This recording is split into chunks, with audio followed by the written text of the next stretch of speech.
The Stage Door Show, celebrating the independent artist. With your host, Dave Hondel. Hi everybody, welcome to The Stage Door Show tonight. This is Dave Hondel. Tonight's guest is a legend in the music business. He's a composer, an arranger, a producer, and now a filmmaker. Please welcome to the show, Mr. J.D. Steele. J.D., thank you for joining me tonight. Hi, Dave. It's a pleasure to be with you tonight. Now, J.D., if we could, I'd like to start with your music career. For our younger listeners out there, you and your family, your siblings, the Steeles, have been in music for a number of years, and you have a group together. At what point did you decide as a family that you were going to start making music together? Well, actually, we grew up in Gary, Indiana, and we started singing together as kids in Gary, Indiana. Gary was a city of families, of singers, singing families. The Jackson Five lived down the street from us. Denise Williams and I sang in the same choir together. The Williams of the Blakely family. There was just a lot of families that were singing in those days. And my father wanted us all to go to college, so we all inevitably did. And I moved to Minneapolis before everybody else, and I was able to talk everybody into moving here one by one. I had a corporate career at the time at 3M Company, and when my brothers and sisters moved here, we started singing together again professionally, and I left my corporate career in the 80s and never looked back. Wow, so you've been in Minneapolis for a number of years, and as we talked about the other day on the phone prior to our show, growing up in Gary, being in the same choir as Denise Williams, we had Denise on the show not too long ago and interviewed her, but what a small music world it is. It's a small world, and I have a great love for Denise and her family. As a matter of fact, I dated her sister at some point in my teenage years. But, yeah, we sang together in the same state choir in Indiana, and we watched her career skyrocket when she started singing with Stevie Wonder. Well, being in Minneapolis in the early 80s, Prince was just kind of starting his career at that point. And, I know you were close friends with him and also a collaborator. At what point did you start working with Prince? Well, I actually met Prince about right after he signed his first record deal, before his record came out. And I had bought a home around the corner from where he was living with Andre Simone and their family. And we became friends really early on, but we didn't start working together. We did some Minnesota Music Awards in the 80s, but we didn't start working together until the early 90s when he was doing the film Graffiti Bridge. And I remember him calling me and asking me if the family could sing background vocals on a song for the album. And then we had so much fun, he asked us if we would do another song, then another song, and then he said, "You guys should be in the film." Oh, wow. We became very close friends when I signed with Paisley Park Music, which was administered by Warner Chappell Music as publisher. And we had signed our first record deal with Elektra Records, and then my sister Javita signed a record deal with Columbia Records, and he wrote music for both of our records. And we became very close, and I spent a lot of time at Paisley Park. I practically lived there for several years. When the news broke that Prince had passed, I happened to be in Minneapolis on business. I was living in New York City at the time, and when I was a block away from First Avenue when I heard the news, so I walked down to First Avenue, and the news was just getting there. And it was just a surreal moment, I think, for anybody who's from Minneapolis or who, was around Minneapolis at that time when Prince was coming up. I mean, it was just, I think it was just a shocking moment, to say the least. And you being such close friends with Prince, I can't even imagine what you went through and what you're still going through. It was very painful. And you're right, I still have a deep pain about it because a lot of people here in Minneapolis built their careers on his back. And he helped us a lot, and we were like family to him, and he certainly was like family to us. Now, JD, I want to get into your documentary called Listen, Please that you just recently released. It's a documentary about systemic racism through the lens of prominent folks in their 80s. And I believe your mother was one of the subjects of that documentary, but it was co-executive produced by a mutual friend of ours, Carl Deemer, and also Penny Winton. Talk about that documentary and the message in it, and really the importance of that message now more than ever in our country. Well, Dave, Listen Please, the title was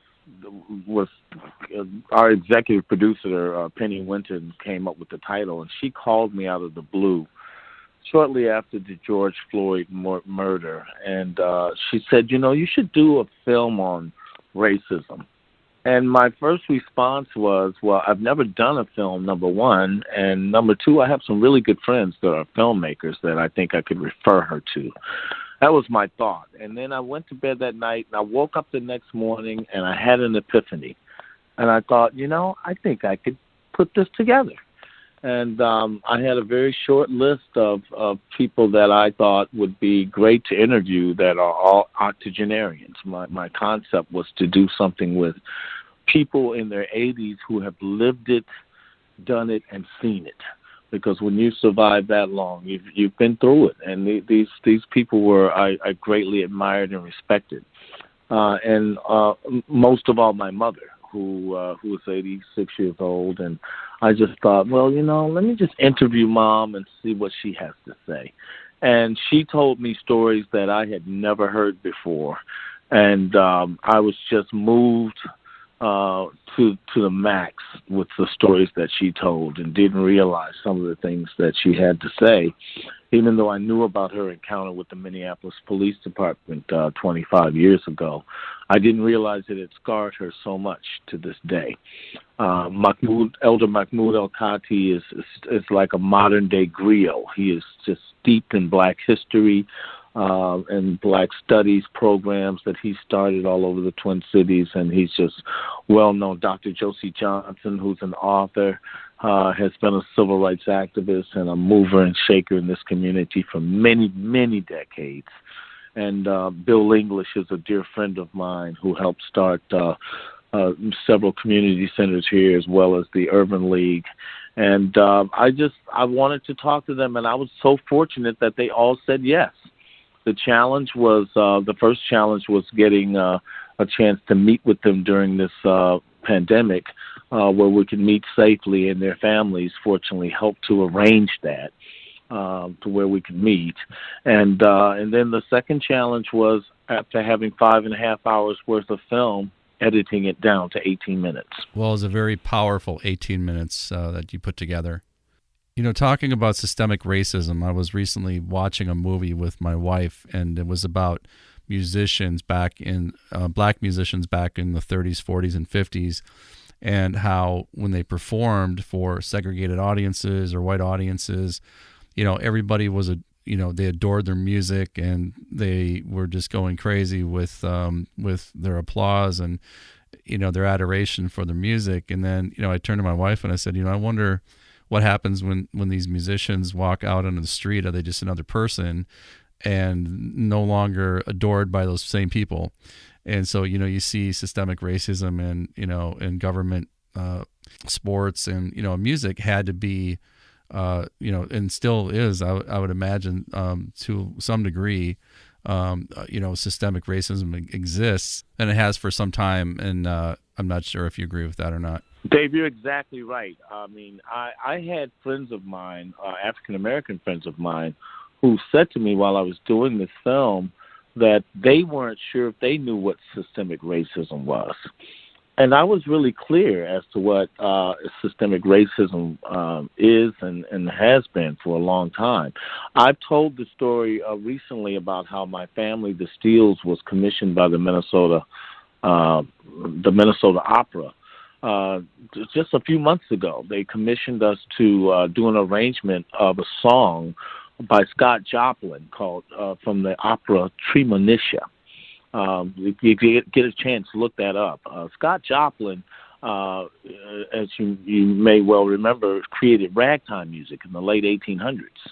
And ragtime music was super popular amongst white people and black people. He was like the Stevie Wonder of the late 1800s. And he had so much success with ragtime, but he was a very versatile musician. And so he moved to New York, I think, in 1907, and decided to create an opera called Tremonisha. And when he tried to get the Metropolitan Opera and other opera companies to produce it, they all looked at him and said, no, black people don't do opera. You know, go back to your ragtime. Stay in your lane. They literally turned him down. And he tried to finance the opera himself, which was a disaster and a flop. It didn't work out because he really didn't have enough money to do it. And he ended up dying in the 1930s, I think it was. He died young. Well, in 1978, I think it was, the New York Metropolitan Opera produced Tremonisha. And to this day, it is one of the most popular operas in the world. It's highly regarded, and it was just heralded around the world. And the fact that they didn't think black people could do opera, there were a lot of black opera singers in the early 1900s that ended up doing spirituals because they couldn't do opera. So it blocked out a lot of opera singers in the early 1900s. Of course, Leontine Price, broke the glass ceiling. But to this day, there are not that many black opera singers, and I'm hard-pressed to find any young people that want to sing opera. And this same thing happened in classical music, as you find that you don't see a lot of African Americans in classical music. So that systemic racism literally blocked out generation of singers from being involved in that art. So when you talk about systemic racism in music, I think that's a really prime example. But I got a lot of young people that love hip-hop, and there are a lot of white kids that love hip-hop. They listen to the music, and part of my optimism about our society is the fact that I work with young people a lot through McPhail Center for Music, and I get to see the world through their lens. And they are going to save us. They're going to save the world. They literally are going to save us because they're looking at they're accepting of each other and respecting each other's differences. We just got to make way for them to do their thing. Oh, you're absolutely correct, and I agree with you 100%. Getting back to your documentary, I think when I was listening to watching the testimonials, I was just riveted the entire time, and it's very eye-opening. Systemic racism exists, but to hear it from their perspective, I think it's eye-opening. And I think everybody needs to do that, to watch this documentary and to learn more, educate themselves about, what's going on in the country and what has been going on in the country. And, although it's eye-opening, it also should be a conversation starter. So talk about some of the testimonials that you had in your documentary. Well, first of all, I could listen to Elder Mahmoud Al-Qadi for hours. Like I said, he's just incredible. He has an incredible perspective and historical knowledge of our history. And Dr. Josie Johnson, she had a unique perspective in the sense that she grew up in a more, I would say, middle to upper class family. So her perspective was from the fact that, her family and her parents kind of kept them above the fray of white supremacy, which she mentions in the film. And I could see that in her and in her stories because, they were able to not be as blemished by white supremacy. Whereas Bill English grew up in a little bit of a different situation in which, especially being darker skinned, because darker skinned blacks were treated differently than lighter skinned blacks, especially lighter skinned blacks that had money. So, that was reflective in their stories and in the nature of how they told their stories. For my mother, the fact that, when she was her and my dad were trying to buy our first home, were told that their mortgage rates, their interest rates, and the length of their mortgage would be different than white people, and would make it harder for them to afford a home. And back in those days, in the 50s and late 40s, a lot of times black people were forced to live in certain neighborhoods, which is why you had ghettos and clusters of black people living together, because they wouldn't let you buy a home in other areas of the city. It's like, no, you can't buy a home in Edina, but you can buy a home over here. You can't buy a home there, but you can buy a home over here. And this is, we're going to force you into being able to afford that. So when people wonder how come black people live in ghettos and in large communities of lower income housing, we were forced into that back in those days. So I got a lot out of their stories, and some of it I had already was very familiar with, because I've been an activist and a student of Black Studies programs through my college career and through my history. Now that you have this documentary under your belt, have you thought about maybe doing more in the film medium and documentary medium? Because I really did enjoy this work, and I think you should do more. You know what? I so appreciate you saying that, Dave. I really do. Someone asked me that very recently. Said, "Is this your first film?" And I said, "Yes." They said, "Is it your last?" And I said, "I don't know." I approached doing the film kind of like I approached doing a record, a recording process, in which you write the song and you suss out the song, and then you mix the song and you master the song. And I really took that approach, that I'm just gonna just take this as from my own vision, connecting my head and my heart. And I think when you connect your head and your heart, that's when you can produce something soulful. And that's what I wanted to do is go with my head, my imagination and my heart with the content that I had to produce something soulful. And I've got very lucky in the fact that Carl Deemer is such a fantastic videographer, and he's a sound technician, and he's a musician himself. And I was very fortunate to be able to with him on this, because I learned so much about editing from him. He really helped bring it to light for me. So I was fortunate, with the interviewees. I was fortunate with the videographer, and I was very fortunate with Penny Winton just approaching me to do it. How did you decide what to cut out of the film? Because I know as an editor myself, I grapple at times with what to take out and what to leave in, because I don't want to take anything out that could be valuable to the film. So how did you decide that? I grappled and grappled and grappled. I didn't realize how many late nights I would spend watching the videos the interviews frame by frame. And I asked a similar line of questioning to each of the interviewees, and that helped me kind of frame it. But I tell you, I didn't know I was going to spend as much time as I did looking at film and writing notes. And when I got my notations done, I went into Carl and said, "Carl, I got the notes. This is what I want to do." And there were times when we'd sit there and Carl would go, "Do you really think that needs to be in there?" And I go, "Nah, you're right." Did you already know that you wanted this documentary to be 18 minutes long? I mean, was that a conscious decision to make it 18 minutes long? Well, I'll be honest with you, Ms. Winton. I thought I was going to do an hour documentary. And she said to me, "An hour? No, it just needs to be 20 minutes. People don't have that kind of attention span anymore." Yeah, she's right. The TikTok environment, right? Yeah, so when she said that, I thought, okay, that's going to make my job easier. Just 20 minutes. I'm thinking, I'm being commissioned to do an hour film, and I thought, okay, well, that helps me out.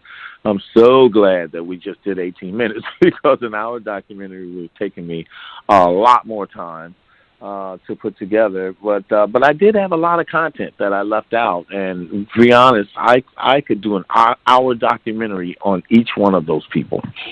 I could easily have done that. I mean, now in retrospect, they had such compelling stories. I could easily have done that. So now I know that you did a fundraiser for the Capri Theater with this project. And, for those of you outside of Minneapolis, I mean, the Capri Theater really has kind of a storied past. And, it's not a very big theater, but it's in North Minneapolis, and I would pass it on my way to work every single day. And I kept looking at this theater going, there has to be something with this theater, because I know just in the area that it was, a lot of people had to play there. And I found out that Prince played there, and also my friend Michael, who did a couple plays there. But talk about the Capri Theater, because I know it's a great location and great venue for young folks. So talk about that a little bit, the Capri Theater. Well, Dave, what we did is at the end of the documentary, we just suggest to people that if they're willing to donate to the Capri Theater, the Capri Theater has worked with disadvantaged youth in North Minneapolis for many, many years, and it's a fantastic theater. It's a jewel in North Minneapolis that's just recently been renovated and expanded. But I've worked there a lot. I've rehearsed my community choirs there. I've performed there with my community choirs. And the first show that I saw that Prince did when he first put his first album out was at the Capri Theater. And there are pictures of him in that performance in the hallways of the Capri Theater. So those of us that know North Minneapolis are very familiar with the Capri Theater and the work they've done for many decades. So I just thought it would be great just to suggest to people at the end of the film if they'd like to donate to the Capri. That was a choice that I made for donation purposes. They're wonderful. And I have great friends that work in administration, artistically, administratively at that organization. Yeah, definitely a great cause. JD, how can people stream the documentary Listen Please? Where can they find it, and what plans do you have for it in the future? The film can be looked at on YouTube and on Facebook. I have a Facebook page called J.D. Steele Music that I just recently added to my platform. So anybody can find it. It will be on YouTube forever and ever. Amen. We just want the film, people to see it. I really want people to have a dialogue about systemic racism, a multicultural dialogue, which I've been having since the film came out, and so that we can all understand it, recognize it, and try to eliminate it. It's going to take a while because we're better off now than we were in the late '60s. And in the early 70s, but we still have a little ways to go. And like I said, these young people are going to save us. I'm counting on them to save us. And I tell my students that all the time that I work with at McPhail. And I'm excited for the future because my optimism is buoyed by their attitude and their perspectives. Oh, I completely agree with you. JD, I can't thank you enough for being on my show with me tonight. I'm not only a fan of your music, but I'm also a big fan of the scene in Minneapolis. As I told you before, I worked with Ann Nesby directing some of her music videos, and also I worked with a lot of members of the Sounds of Blackness, and I have a lot of love in my heart for the music in that city. My hometown. And again, just a real honor to have you on my show and discussing your documentary. And thank you so much. And I can't wait to have you back on the show at some point. Dave, I'm so thrilled and so appreciative of meeting you and being able to do your show. All those people you just mentioned are like family to me. I love Ann Nesby and her family and the Sounds of Blackness. I started my career with them, back at the State Theater in the beginning. First performances the Steeles ever did. So they're like family, and now you're part of my family. Yes. Can't wait to see you, bro. Well, JD, I can't wait to come up to Minneapolis again. I do make it there once in a while, and with the pandemic, not so much recently, but my mom still lives there. In the area, and I do try to make it up there as much as possible, but can't wait to go see all of my family, which you're now a part of. So again, it's just a real honor to have you on the show, and again, your music royalty, and I can't thank you enough for being on the show, and I hope, like I said, nothing but the best for you and your documentary. I appreciate that, and keep up the good work that you're doing, and much success to you and your work. Thank you so much, JD, and thank you to all of our listeners tonight for taking the time to listen to the Stage Door Show. Good night.